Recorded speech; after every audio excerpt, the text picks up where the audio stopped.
Greetings and welcome to another edition of Sea of Tranquility's Rant series. I am your host, Pete Pardo, publisher and CEO of SOT. Today is Tuesday, October the 24th. So what are we going to rant about today? Something that I've kind of hinted on in the past, and I think if you're kind of like an older guy like me, this is something that probably really bugs you. It's bugged me for a long time. I think for the younger folks out there, they probably could care less. But for me, I grew up in the 70s and the 80s having the luxury of being able to, when I wanted to find new music, what did we do back then, right? We went to a record store, went to a music store, or went to a department store, because everywhere you went, you could find LPs, back in the day, or cassettes, or 8-tracks, and eventually CDs, and you can go browse through racks, right? And you heard about new releases either, maybe a commercial on television, or you heard an ad on the radio, or you read about it in Circus or Hit Parade or Magazine or Rolling Stone or whatever the hell was out at the time, right?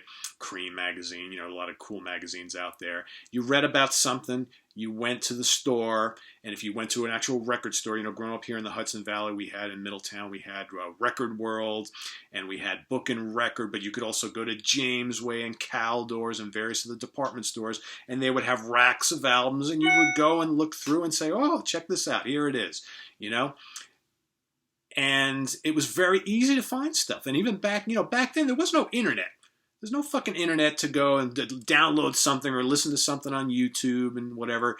A lot of times you have to take chances on things. I can't tell you how many times I would go to like a record store back in the day and see something with a fantastic cover and say, holy cow, look at this. I gotta have it.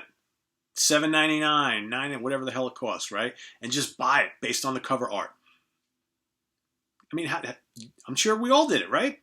And I had tons of stuff in my collection that I would have never known about if I didn't go down to the damn store, look at it, and just take a chance on it.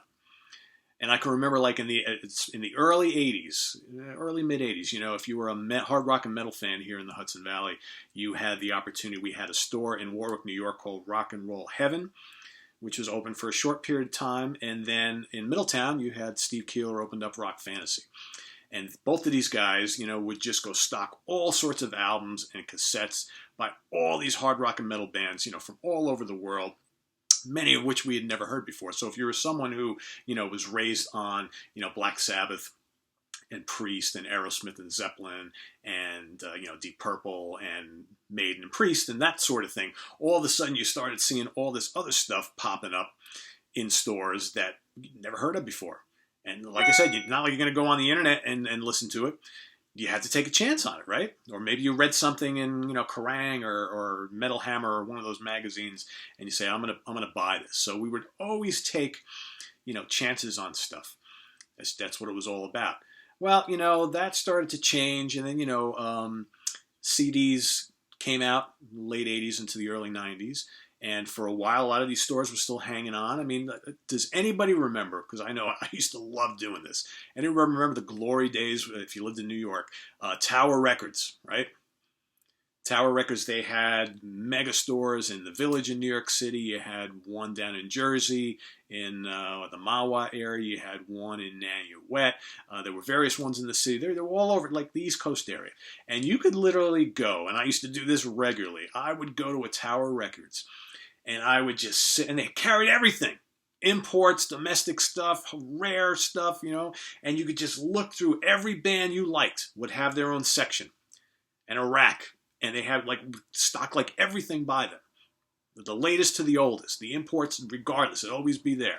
And you'd look through and be like, oh, this is cool. And I would spend hours in a Tower Records, and I'd walk out with a stack of shit like this.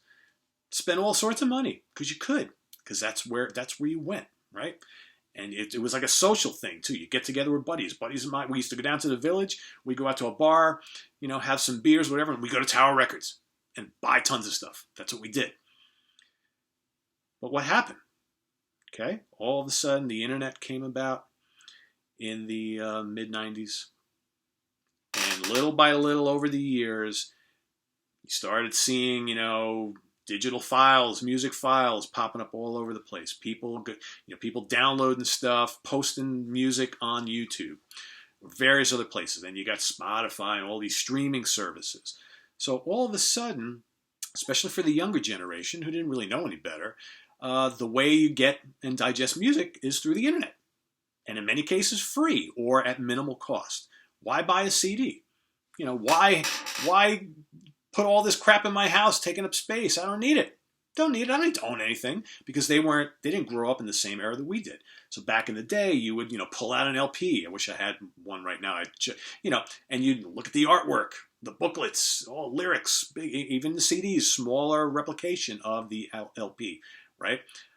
I grew up that way. I like having a physical thing. I take my CDs in the car, I take them out back, play them by the pool. Yeah, I have an iPod. I've got like a little wireless Bluetooth speaker. I do that stuff too.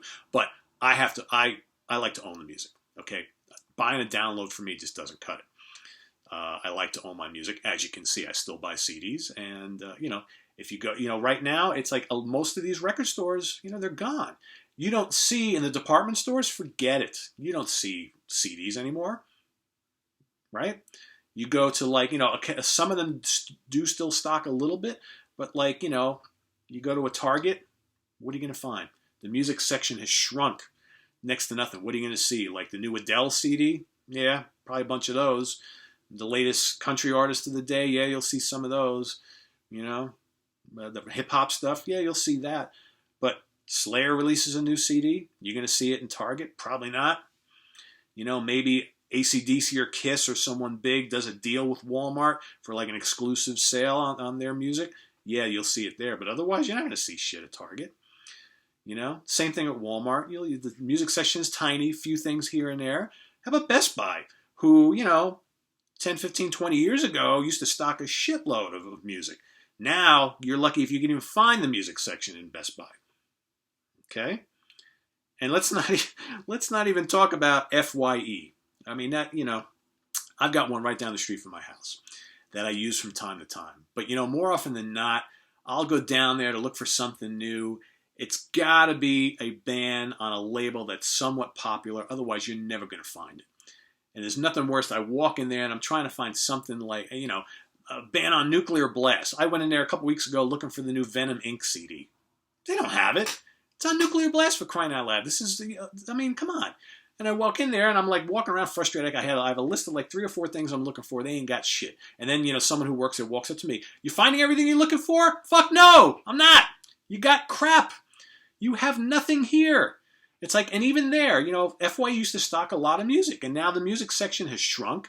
The majority of the store is taken up with like used Blu-rays and DVDs and all this other junk like kids' toys, and you got some comic book stuff, but some chintzy electronic, all sorts of cheap crap that nobody wants, T-shirts and whatever. What happened to the music, folks? I mean, this is a true story. I got a couple of them FYE related. I hate to be bashing them, but you know what? They earned this. Back when the last Creator album came out, was that earlier this year, maybe late last year? I'm trying to remember exactly when it was. I remember the day it was supposed to come out. I was excited. I was like, I like Creator. I'm going to go pick up the new Creator CD. I was in the area. And I walk up to the store. They even have a poster. They had a Nuclear Blast poster promoting the new Creator CD. How cool is that for an FYE? I was like, that's pretty cool.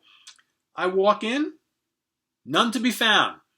So I said to the person working there, I'm like, do you have the new Creator CD? You got the poster right there. Oh, well, we only brought 2 copies in and we've already sold them. 2 copies. You've got a fucking poster of the album hanging in your store. You're doing a promotion with the label and all you could bring in was 2 copies? Are you kidding me? I walked right out of there. I'm like, this is ridiculous. A couple weeks ago, I went to go get the new Black Country Communion CD. Not like it's a tiny band. Joe Bonamassa, Glenn Hughes, Jason Bonham, Derek Sherinian. Come on. All right. Got to stock some. And I walk in there. I can't find one anywhere. And the girl's like, oh, I know I saw that here this morning. This is the day it came out on sale. So she finally finds 2 copies on a cart somewhere with a whole bunch of other new releases, just trying to, like they're waiting to find a place to put it. All right? And I was like, that's all you could bring in? I'm like, Jesus, how sad is this? It's really pathetic. It's really pathetic. Thankfully, you do have some independent music shops in the area. God bless Steve Keeler and Rock Fantasy. If you're looking for any new metal releases, And I'm not just talking the major release stuff. I'm talking about even some of the more obscure stuff. That's your place to go, folks. You got to drive to Middletown, but that's the place to go. Not only can you buy, CDs there, he sells a ton of LPs because now it's like, the LPs are coming back again. So not only does Steve have a lot of the newer releases on LP, but he stocks a lot of the vintage stuff because you still got people, who are just getting rid of their album collections. Steve is stocking all that stuff. So you're looking for that rare, 70s, 80s album, 60s maybe, he might have it. And you can buy a T-shirt, of your favorite hard rock and metal band, prog band, whatever. You can play some pinball. If you're the recreational type, he's got a big smoke shop there too. So there's all sorts of pins, buttons, all sorts of crazy stuff, cassettes, used CDs, new CDs. He's got it all. But Steve is, there's very few of them. They're still around who do that, and it's really sad. So if you're like me, you like to go browse. The record store is dead, folks. I know there's some that are spread out among the area, but if you're going to go into like a chain store, done. You got to go find the independents now. It's the way to go. And you know what? If you're still looking for that experience of going and browsing and spending some time, go seek out those independent record and music stores. That's the way to do it. They're still there. How much longer they're going to be, nobody knows. But in a day and age where most of the younger population, they have no interest in that. It's up to us older folks who still know what it's like, who still cherish that whole experience to keep it alive. Because for me, I've only purchased and downloaded one song in my life. It was a single released by The Who a bunch of years ago, and it was the only way you can get it. I wasn't going to buy another greatest hits with I have everything on there just to get that song. So I said, you know what? I'm going to spend the 99 cents and buy The Who tune. That's the only time I have ever purchased a download piece of music, ever. If I like it, and you guys know what I do, right? I review music. This is my hobby. We review hundreds and thousands of CDs for Sea of Tranquility. In most cases, what we get are digital downloads to review from. But I'm old school. If I review something and I really like it, okay, and they don't send me a physical copy of it, I go out and buy it. I go out and buy a copy of the CD. That's what I do. Because I want to own that, right? So yeah, do I have a lot of stuff? Hell yes. My wife thinks I have way too much, but what are you going to do? It's me.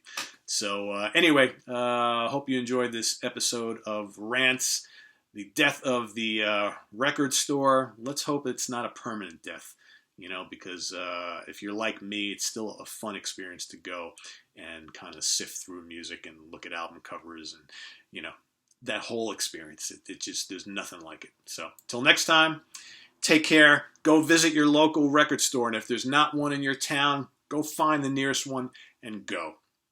Get in your car and drive. Spend the day. It's an experience. Take care. I'll see you soon. Bye-bye.